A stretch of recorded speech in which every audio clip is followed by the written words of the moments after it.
Bienvenidos a una interesante cadena de pueblos intibucanos ubicados en el sur de este departamento, en la franja fronteriza con El Salvador. Hablamos de Concepción, Colomoncagua, Camasca y San Antonio. En los próximos 60 minutos recorreremos por su historia y leyenda. Además conoceremos sus fantásticos ríos, Guarajambala y Lempa. Hola, soy Eduardo Llanes y el turista Honduras en la mochila ya comienza.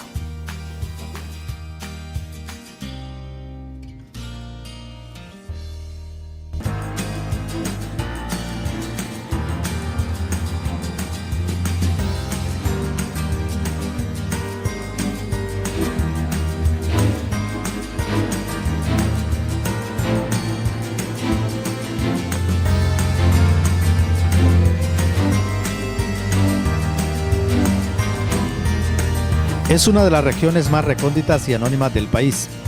Esto puede palparse en la falta de buenas carreteras y otro tipo de inversión pública. Pero muy a pesar de esos aspectos, esta es tierra de belleza inédita e indescriptible. Con una multiplicidad de ambientes y escenarios, es la tierra prometida para los amantes de la naturaleza y las actividades de aventura. Aunque comprende muchos municipios más allá de las fronteras, esta hermosa tierra puede dividirse en dos grandes regiones.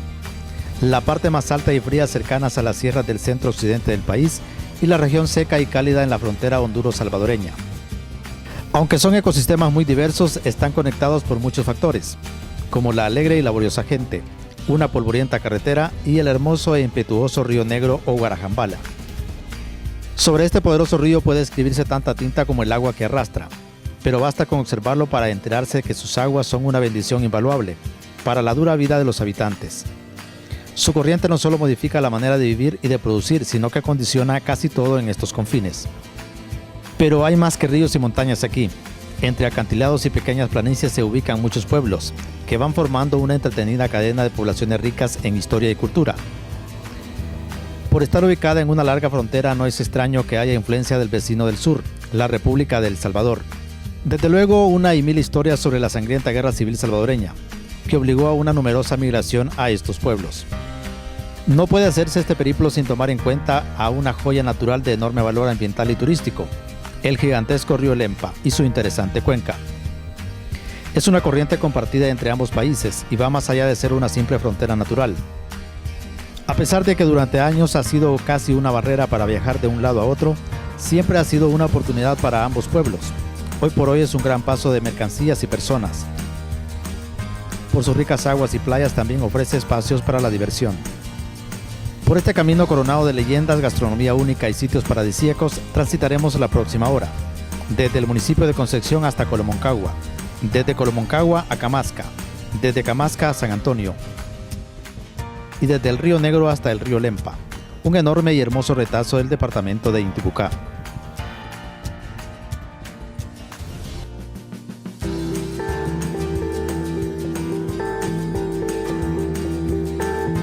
Comenzaremos este recorrido por el área fronteriza de Intibucá, en el municipio de San Antonio.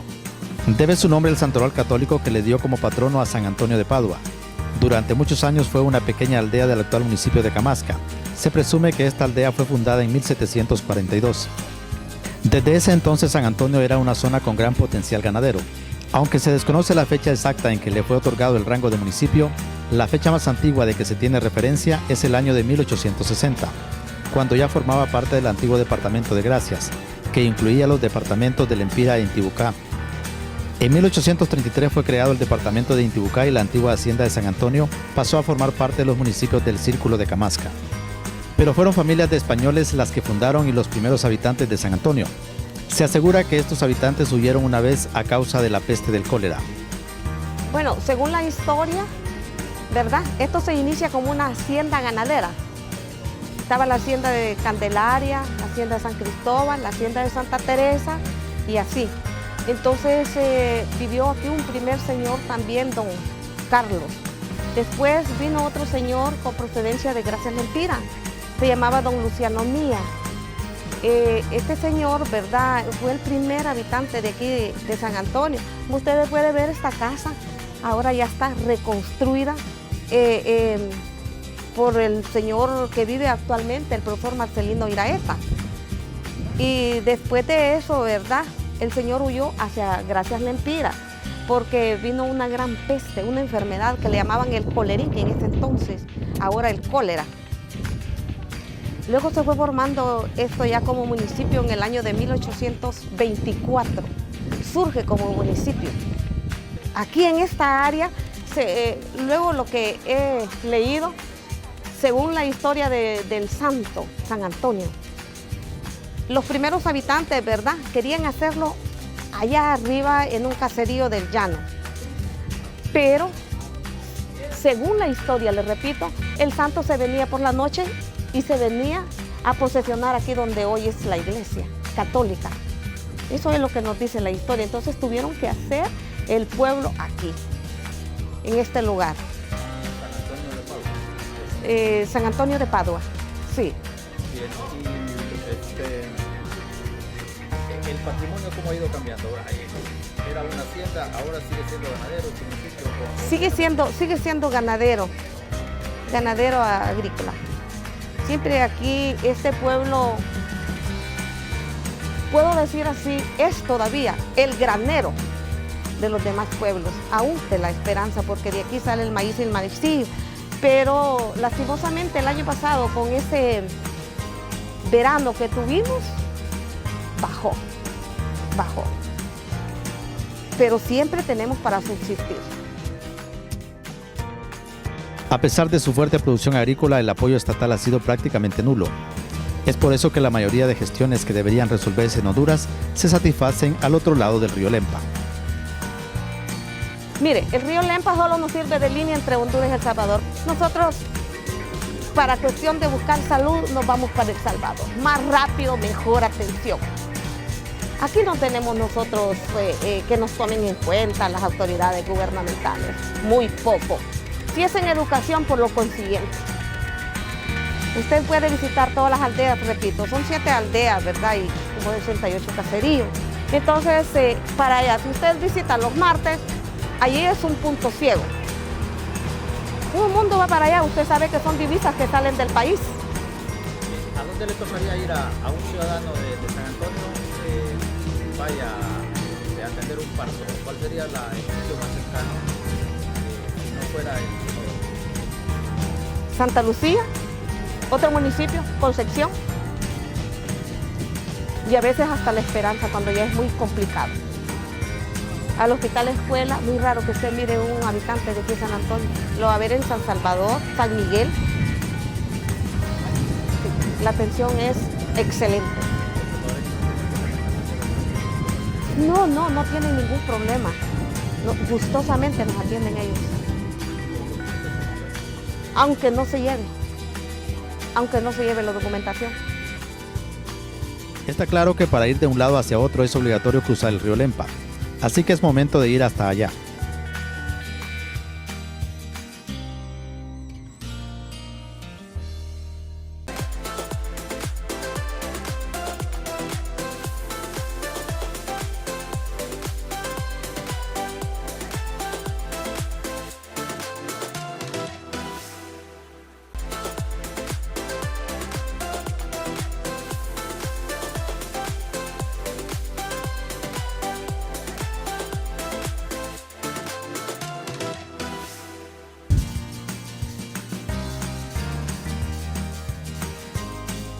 Es más o menos una hora desde el centro de San Antonio de Intibucá hasta las cálidas riberas del gran río Lempa.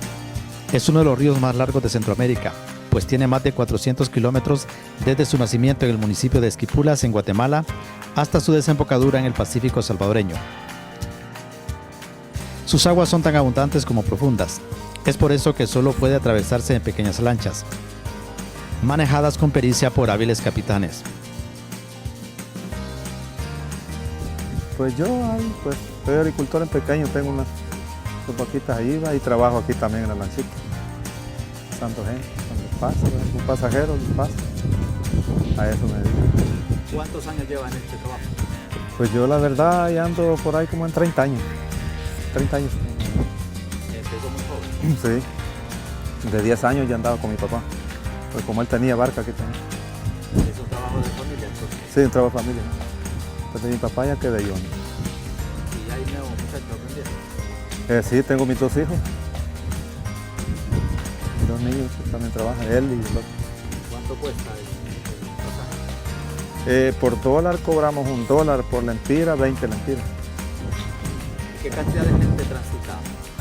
Pues más o menos hay días, el día martes y día miércoles, pasan más o menos unas 30 personas, 35 por ahí así, hay veces que pasan bastante y a veces poca la gente que pasa. Sí. ¿Y cuál es el mayor riesgo cuando la gente se adentra?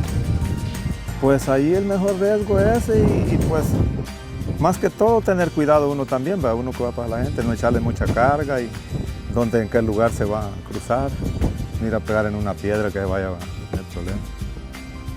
¿Qué tan profundo es el río aquí en este cruce? Pues aquí en esta parte hay partes hondas y hay partes que son, o sea, no son tan hondas que arponellan pues los pescadores. Y llegan la gente pues sí, o sea, pues como si le alcanzan tierra, pero hay partes que no. Sí. Unos 40, 50 metros. Por ahí así, hay partes que no se sabe, creo yo, ni qué tanto, y nadie ha medido también. Sí, nadie le ha tomado qué tanto tiene de profundo. ¿Y ha habido algún accidente, alguna cosa así? No, hasta la vez, gracias a Dios, no. Hasta la vez no hemos tenido problemas, o sea, pues. Aunque a la distancia y en temporadas de verano las aguas parecen tranquilas, solo al estar navegando sobre el río se puede saber con certeza la fuerza de la corriente. Por eso los lancheros son los únicos que deciden cuándo debe pasarse y cuándo se debe esperar. Esto es crucial para minimizar los accidentes. Como siempre también, cuando el río está, ¿verdad?, desbordado, que está muy grande, no pasamos gente, mejor les decimos claro que así no se puede, pues nosotros más o menos ya tenemos un nivel, ¿verdad?, hasta que sea pues nivel lo podemos tirar. ¿A dónde marcan ese río? Pues ahí tenemos por ahí, por donde está la piedra así, más o menos está tapado de arenal, ya hemos pasado. Ajá.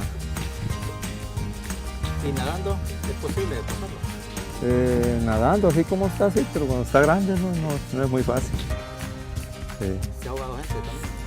Se han ahogado personas aquí en este río, pero es porque tal vez algunos, ¿verdad?, anden tomados o otros tal vez porque no se pueden, pues si no saben mucho nadar, ¿verdad?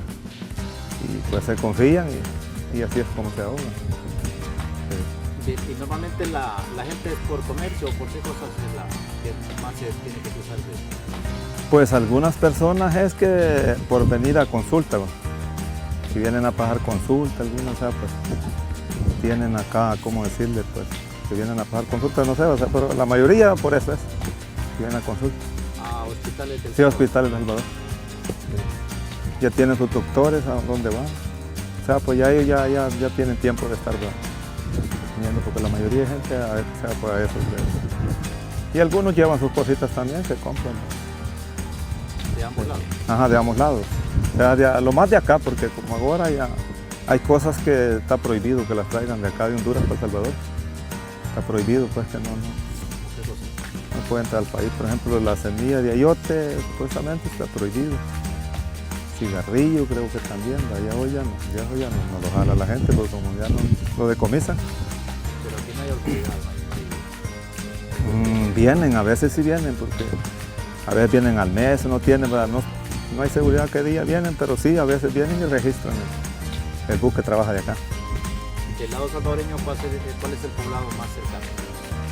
De acá solo es en Suntepec. De acá donde estamos, en Sunte, porque aquí para este lado, sí, en Suntepec. ¿A cuánto está de acá? Está como a hora y media. A hora y media. ¿Y hay bus que traslada a la gente de aquí para...? Sí, hay un bus que trabaja aquí todos los días. De acá sale como a las 5:30, 6 de la mañana. Regresa como 1:30, 2 de la tarde. ¿Y usted pasa pendiente? Sí, ya nosotros tenemos la hora, al ver que baja el bus, ya nosotros estamos pendientes, ya vemos, ya venimos a llevar a la gente.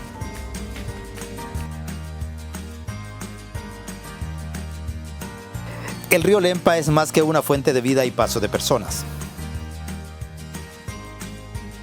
Muy a menudo hábiles pescadores locales se atreven con afinados arpones a extraer variedad de peces que llevan a la mesa.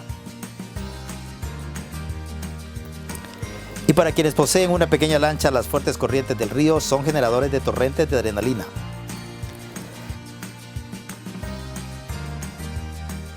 Dominar sus abundantes rápidos son una experiencia tan atrevida como excitante.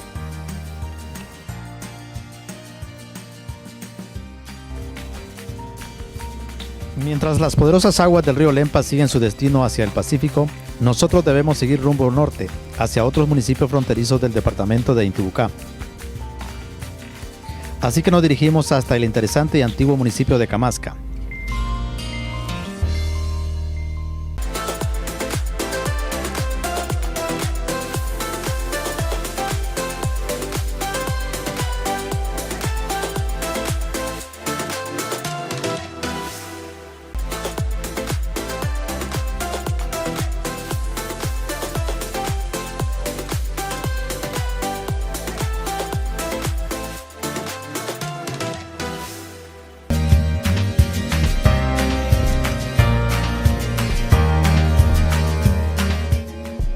La ruta continúa por una polvorienta calle de tierra, pero siempre acompañado de interminables e incomparables paisajes.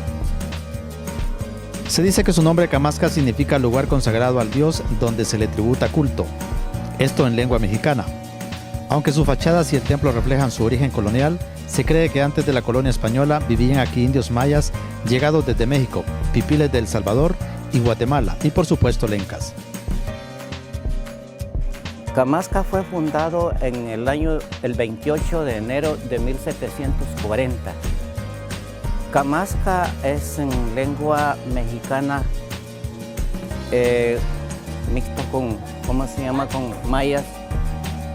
Significa pueblo, dedicado a un dios con máxteri. Y ese dios que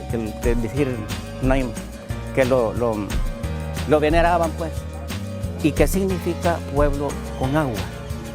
Camasca fue fundado primero en un barrio aquí que se llama La Ceiba, que por razones de epidemia lo trasladaron aquí. Es decir, La Ceiba es un barrio de Camasca, pero sus primeros pobladores allí se dedicaron. Pues como la peste, ¿cómo se llama? La toferina, una peste bubónica también que se daba. Y aquí la iglesia fue hecha de ese tiempo para acá, junto con la del departamento de San Francisco en el departamento de Lempira. Tienen las mismas características. Es decir, la gente de allá vino a contribuir aquí y esta iba para allá. O sea, ve usted la iglesia, hay una imagen que se llama el Apóstol Santiago, que es una feria que se celebra del 20 al 25 de julio. Esa imagen del Apóstol Santiago fue un regalo que hizo el fundador de aquí, que se llama René de la Peña, español. Imagínese usted, desde entonces hay un campanario muy enorme, una campana muy enorme, sonora, que aquí no hay un sonido mejor que... Yo he andado por todas partes de aquí de Centroamérica y no hemos escuchado el sonido de esa campana. La madera, la estructura donde está, data desde entonces, 1740, y no han removido eso. Significa que fue un trabajo muy hecho. ¿Buscando qué llegó esta gente a fundar el pueblo? Pues como buscando, aquí se daba la cuestión de la fábrica de añil o tinta. Esa cuestión, si usted va a encontrar por varias partes del municipio, ahí están las... ¿cómo se llama? Están todavía los vestigios de las pilas donde los obrajes que le llaman, utilizaban el tiquilite y ¿cómo se llama? Una planta que se llama cuajatinta. Bueno, y esto lo vendían, esto lo llevaban para España. Eso fue un comercio, fue el primer comercio que había. Tras acabarse el mercado para el añil, Camasca y el resto de municipios aledaños quedaron únicamente como productores en pequeña escala de granos básicos. Sin embargo, de su pasado indígena y de la época colonial quedan más que vestigios arqueológicos.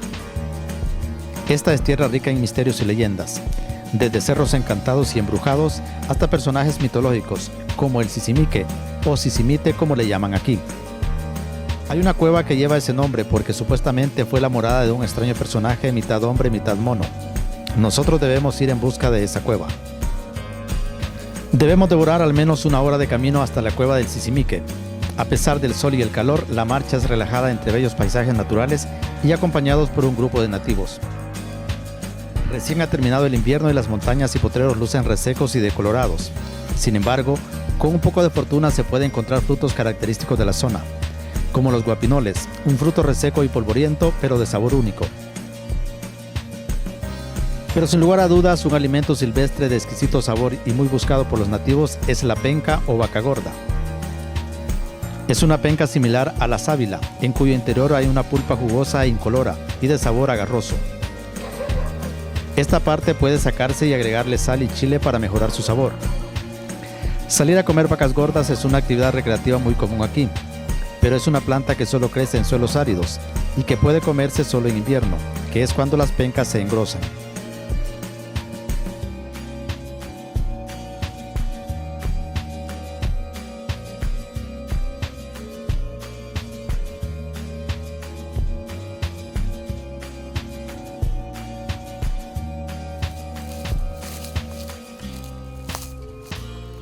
Seguimos caminando por el municipio de Camasca.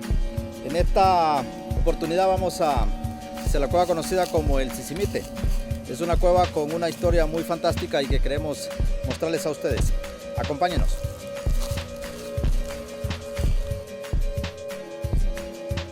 Tras 1 hora de camino llegamos hasta la cueva que buscamos y es momento de develar el mítico personaje, el Sisimique de Camasca. Aquí Camasca pues tiene mucha cultura, muchas leyendas, de muchos cuentos. Una de ellas es la cueva del Sisimite, creo que la visitaron hoy, ¿verdad? Bueno, esa cueva pues allí vivió un mal espíritu. Según los antiguos pobladores dicen que el Sisimite era un personaje que se alimentaba de los niños tiernos.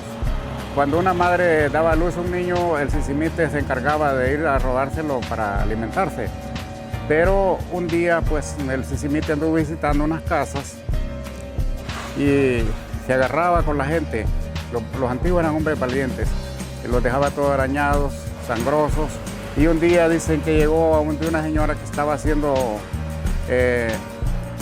tamales y no halló a la señora más que aventarle el recado, el achote por la cara, y el Sisimite pues se asustó, pensó que era sangre que le habían sacado, y después visitó otro rancho ahí, en esa comunidad Los Frailes, llama ahí, y otra señora estaba haciendo chilate y también le aventó la guacalada y que le dijo el Sisimite, me sacaste podre, le dio un golpe que ando aquí, y entonces también se corrió.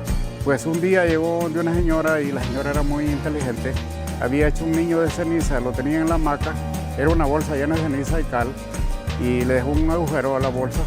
Y el Sisimite se lo llevó para la cueva y los habitantes lo siguieron, y al llegar a la cueva, pues con el chorro de ceniza aquí bajando, le taparon las 2 entradas con leña. Entonces el Sisimite, al verse envuelto en el fuego, rompió la piedra hacia arriba, pues por eso la cueva tiene esa abertura por arriba, y de ahí se fue de un salto a Mosmocte, y pasó por Celún, San Antonio y Palau El Salvador, pues le dieron carrera y ahí existe la cueva. Físicamente, ¿cómo era el? Bueno, el Sisimite físicamente era un personaje peludo, los pies no caminaba con la planta del pie para atrás, sino para adelante, sino que hacia atrás, y era un personaje pues que al verlo se le tenía miedo. Pero la cueva del Sisimique no está sola, es en realidad un conjunto de cuevas y grandes rocas. Hay otra caverna conocida como la cocina, pues la leyenda afirma que aquí eran cocinados los niños que el Sisimique robaba. Sin asidero lógico ni histórico, está claro que la leyenda del Sisimique solo es parte de la rica tradición oral de estos pueblos, y que al menos motiva a los aventureros para llegar hasta estos riscos.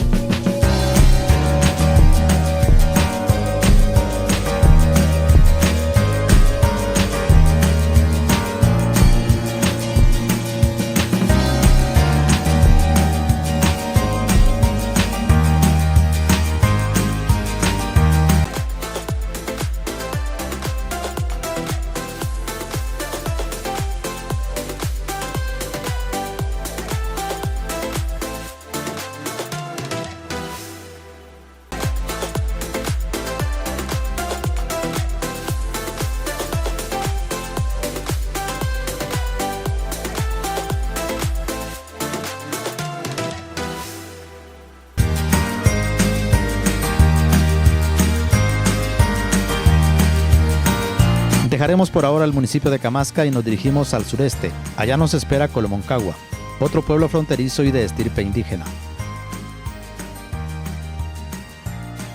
Al filo de la tarde el poblado luce muy hermoso. Es quizás el casco urbano más grande y de mayor comercio en toda la región. Su cercanía con la República de El Salvador le dan un gran empuje al tránsito de mercancías.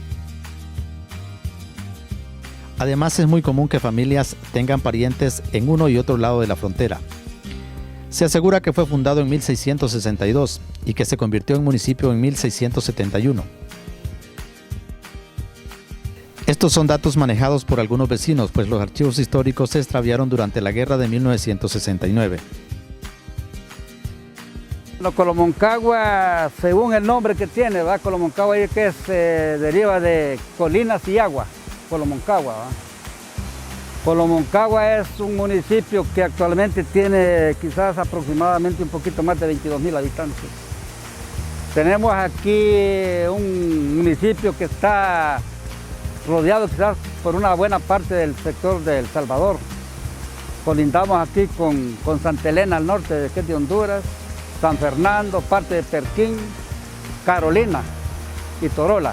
Tenemos una frontera bastante grande. ¿Va? ¿Y quiénes fundan y por qué el pueblo? Bueno, estos pueblos quizás no se tiene una ciencia cierta el origen, porque verdaderamente pues, es bien difícil para llegar a una realidad, ¿verdad? Pero sí, estos pueblos tienen quizás una historia bastante antigua, ¿verdad? Que hay algunos edificios aquí de Colomoncagua que no sabemos ni quién los construyó, porque no hay una realidad pues, escrita, pues, fidedigna que dé la realidad de las cosas, ¿no? ¿Se perdió alguna documentación en el 29? Pues mira, vi aquí un título, ¿va? Que se perdió porque ese título sirvió para delimitar este sector fronterizo también, ¿va? Y desgraciadamente cuando se fueron a reclamar a las oficinas de Tegucigalpa, pues ya no se pudieron volver a recuperar, ¿va? Entonces nosotros sinceramente hemos perdido un gran patrimonio aquí de Colomoncagua en eso, ¿va? Porque para nosotros esa era una base fundamental, ese título que teníamos en Colomoncagua. Pero por el nombre es un pueblo fundado por indígenas. Es un pueblo indígena, sí. Colomoncagua es un pueblo ya directamente de origen lenca, pues, formado por lencas. ¿A qué se dedica la gente ahora? Bueno, nosotros Colomoncagua tenemos dividido a Colomoncagua en 3 áreas. Por ejemplo, tenemos la parte montañosa aquí, el norte de Colomoncagua, que es donde se cultiva más pues, la vegetación, pues, las montañas, ¿va? El bosque. Tenemos una parte también que se cultiva mucho el café, caña de azúcar, piña, naranja, y la parte sur, que la tenemos donde se cultivan los granos de primera necesidad, ¿no? Maíz, maicillo, frijol, todo eso. Bueno, después de que pasó la guerra con El Salvador del 69, hubieron algunas ciertas dificultades, ¿verdad? Pero la verdad es que como hay relación entre familias, hay personas hondureñas que tienen familias en El Salvador y salvadoreños acá en Honduras, entonces la relación es bastante bien, ¿va? Con ellos, ¿va? Inclusive pues aquí estuvieron ellos en Colomoncagua cuando la guerra interna de El Salvador del 80 al 92, tuvimos quizás un poquito más de 10,000 refugiados que estuvieron ubicados aquí alrededor de Colomoncagua. Y eso también pues ellos reconocen, por ejemplo, hay una relación, por ejemplo, entre los comercios, ¿va? En asuntos de medicina, nosotros visitamos mucho El Salvador por el asunto de las medicinas, pues ellos nos atienden allá y nosotros también aquí de la misma forma, ¿va? Más allá de su historia extraviada, Colomoncagua ofrece buenas oportunidades para el turismo religioso, con su imponente templo colonial y también hermosas montañas y ríos. Uno de los ríos más importantes es el Pichigua o Pichigual. Hasta el último fallo de la Corte Internacional de La Haya, la cuenca del Pichigua era totalmente hondureña. Sin embargo, el Tribunal Internacional determinó que la corriente fuera la frontera.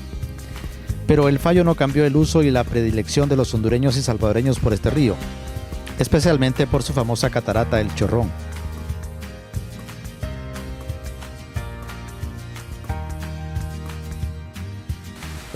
Aquí nos visitan para tiempos de Semana Santa, mucha gente hondureña y salvadoreña también, o sea que aquí se une personas pues, de los dos países, ¿verdad? Para bañar, ¿qué otro uso le dan a eso? Bueno, aquí solamente para ese tiempo, ¿va? Por ejemplo, la gente aquí trae todas cosas de venta, bebidas también, va todo para disfrutar la gente acá. Entonces, es un lugar de esparcimiento aquí, ¿va? Bien. ¿Y este río más o menos cuántos kilómetros sirve de frontera? Puede tener quizás como unos, posiblemente como unos 7, 8 kilómetros. ¿Este río después se une al Río Negro. O sea que estos son afluentes del Río Negro. O sea que el Río Negro junta todas estas aguas. Ya va pasando del Río Negro que pasa por Concepción. después se une a... Allá va ya el Río Lempa. ¿Y este río a dónde se forma? ¿A dónde nace? Mire, este río supuestamente está formando entre montañas de Colomoncagua y El Salvador. Aquí por los municipios de San Fernando y Torola. Ahí nacen estas. O sea que arriba ya hay otros dos ríos que vienen a formar este, ¿verdad? Y otros al frente que se van uniendo, entonces ya se forma esta catarata que es bastante fuerte ya. Cuénteme cómo era, dónde era el límite antes del fallo de La Haya. No, el límite era en el Roble Negro. Y aquí, quizás como a 2 kilómetros de donde estamos, ¿verdad? Para la parte aquí como oriente de San Fernando, aquí El Salvador. Entonces nosotros esa baja de tierra la perdimos, inclusive quedaron unas escuelas también que eran nuestras a favor de El Salvador. El río Pichihual deberá recorrer varios kilómetros sirviendo de frontera natural entre ambos países, hasta que se una al Gran Río Negro o Guarjambala, en territorio exclusivamente hondureño. Así que debemos abandonar Colomoncagua y dirigirnos a la última estación de este recorrido, el municipio de Concepción, así que retomamos el rumbo norte.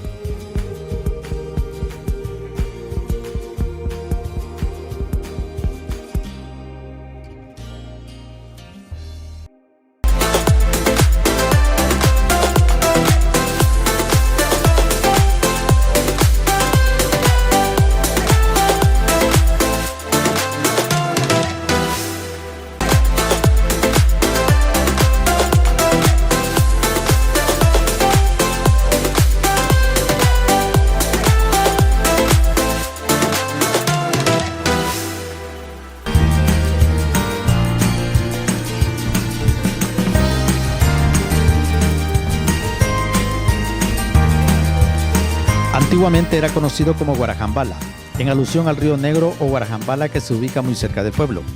Sin embargo, cuando fue elevado a municipio, los españoles le dieron, como a casi todo, su nombre católico, de Concepción. Corría el año de 1759.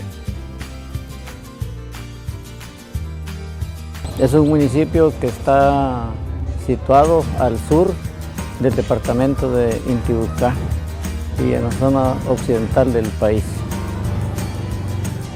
¿Quiénes y más o menos en qué tiempo se funda su pueblo? El municipio se creó en el año de 1759, ¿verdad?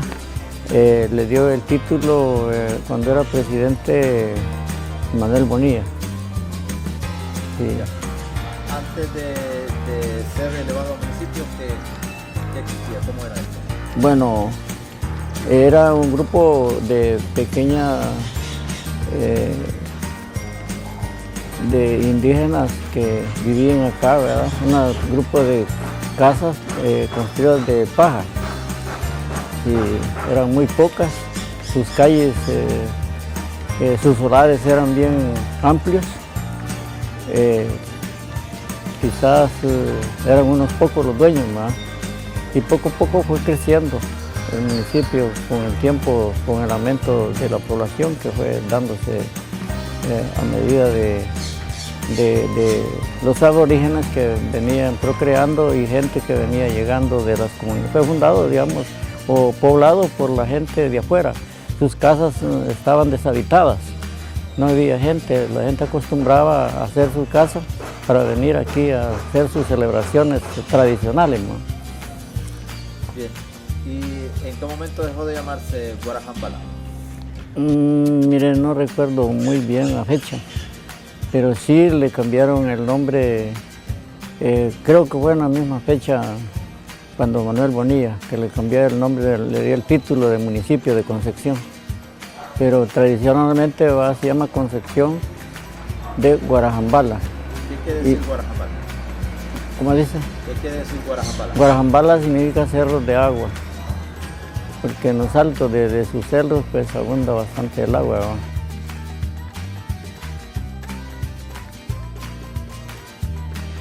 Aunque es por excelencia agrícola, lo más representativo de este municipio es precisamente el río Negro o Guarajambala. Este río nace en las zonas altas cercanas a La Esperanza, Intibucá. En su recorrido se le van anexando otros riachuelos, como el río Santiago, que metros antes de unirse le forma una pequeña pero hermosa caída de agua conocida como San Fernando. Le llaman negro por sus aguas, y aguas que son oscuras, ¿va? Por eso le dicen Río Negro, pero antes, su nombre es Río Negro de Guarajambala, ¿va? Es un río que realmente a medida de la gran deforestación que ha sufrido el municipio y sus montañas por los aserraderos que existen, ¿verdad? O han existido en la cabecera departamental, porque el río nace en la cabecera departamental. Entonces sus afluentes han bajado, ¿eh? Por la deforestación. Y existe también una cascada, que esa cascada es del río Santiago, otro río, ¿eh? Pero más que su afluencia es más pequeña. ¿Cómo era ese río de antaño, cuando por ejemplo era niño? ¿Cómo era el río Negro? Era un río bastante navegable, bien, con aguas sumamente abundantes, ¿va? Tiene su historia, que se llevó el puente que construyó Ramón Vida Morales, que así le decían el puente Vida Morales, ¿va? Porque él lo construyó de madera y se lo llevó. Luego, el primero fue hecho por el general Tiburcio Carillas, ¿entiendes? El primer puente, ¿va? Que ese era de cemento y madera. Luego lo construyó Vida Morales, su gobierno, un puente de madera también, y también se lo llevó. Hasta hoy, pues ya con la carretera, pues hicieron un nuevo puente. Llevan cuatro puentes, 5 puentes van ya de construir sobre ese río. Este anduvo cerca para el río El Mich, a 1 metro de distancia quedó el río, el puente. Y ya si otros 2 días llueve, se lo lleva. Por su fuerte corriente, atravesar este río siempre ha sido un desafío para los habitantes de la zona. Aguas abajo de Concepción, el río Guarajambala es el límite entre los departamentos de Intibucá y Lempira. En decenas de kilómetros no hay puentes, por lo que hacer un viaje interdepartamental es cuestión de ingenio. Para ver la manera más extrema de cruzarlo, debemos llegar hasta la aldea de Planes en el municipio de San Antonio. Bien, hemos llegado hasta el río Negro o Guarajambala. Este río divide al departamento de Intibucá y el departamento de Lempira, pero en grandes trayectos de este río no existe puente, así que la única manera que tienen los vecinos de pasar al otro lado, porque hay otras comunidades allá, es a través de este cable y con un arnés al que se conoce como garrucha. Es una actividad que nunca he hecho en mi vida, pero que me llama mucho la atención ver cómo es que la gente atraviesa. Yo también quiero vivir la experiencia. Espero que me acompañen y también espero llegar sano al otro lado.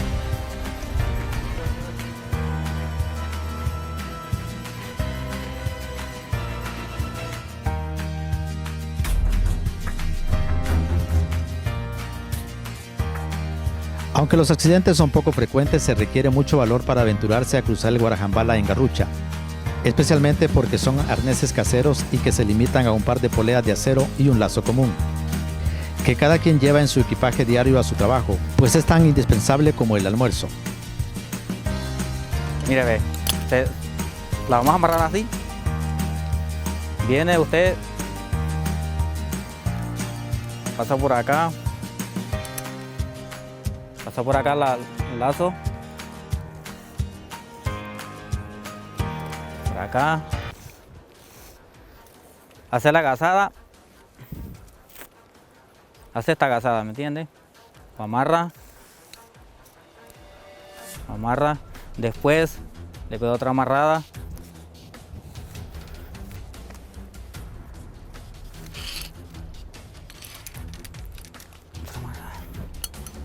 Otra amarrada. Bueno, no sé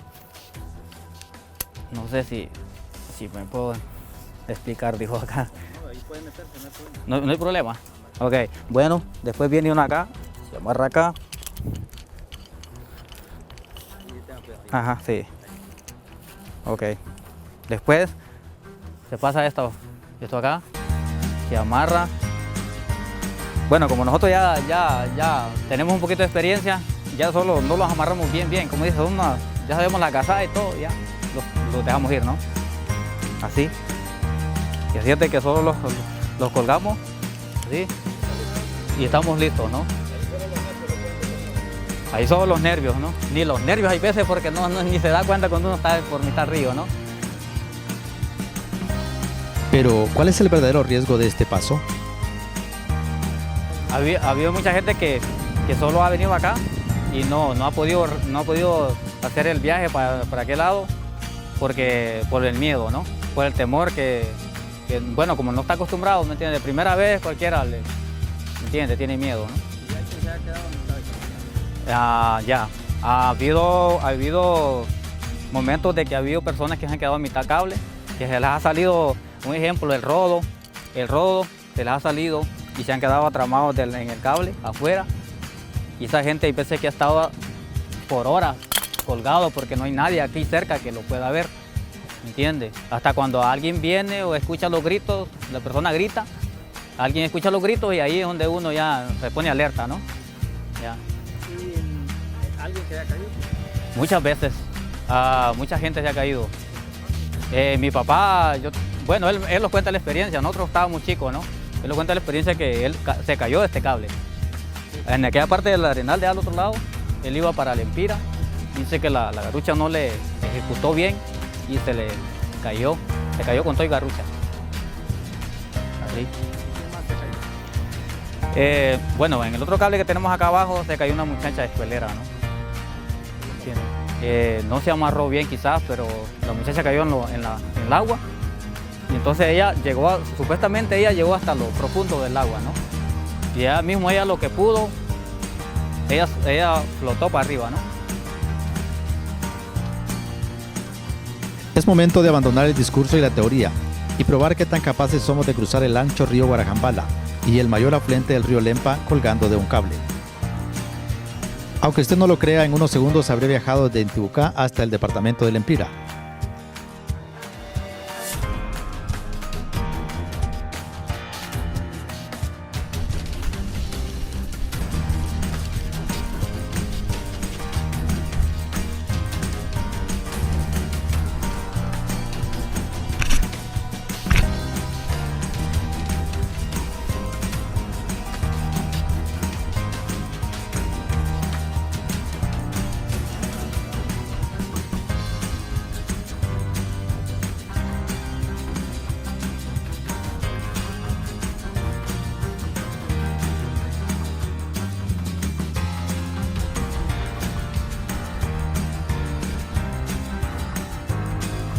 Una de las cosas interesantes de la garrucha es que una vez que se emprende el viaje no hay espacio para arrepentirse, pues sería inútil intentarlo. La única manera de volver es llegar hasta el otro lado y acomodarse el modesto equipo para regresar a Intibucá. Nuevamente dejaré que sea mi guía quien regrese primero.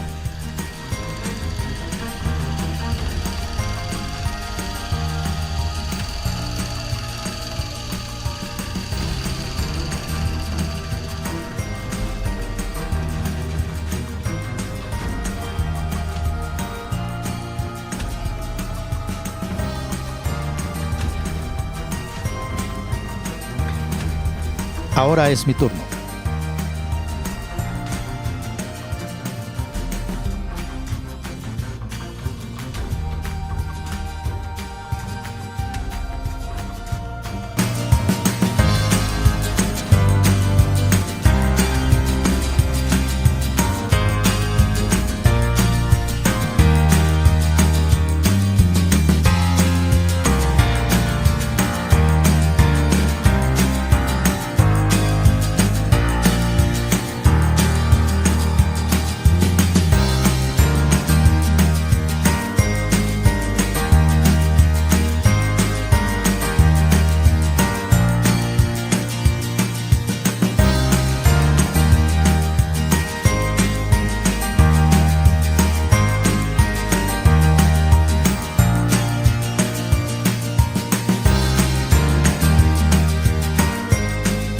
Al igual que el inagotable traslado de agua hacia el Océano Pacífico por parte del río Lempa, así de abundante es la historia y el paisajismo de estos pueblos intibucanos, que siguen esperando por usted.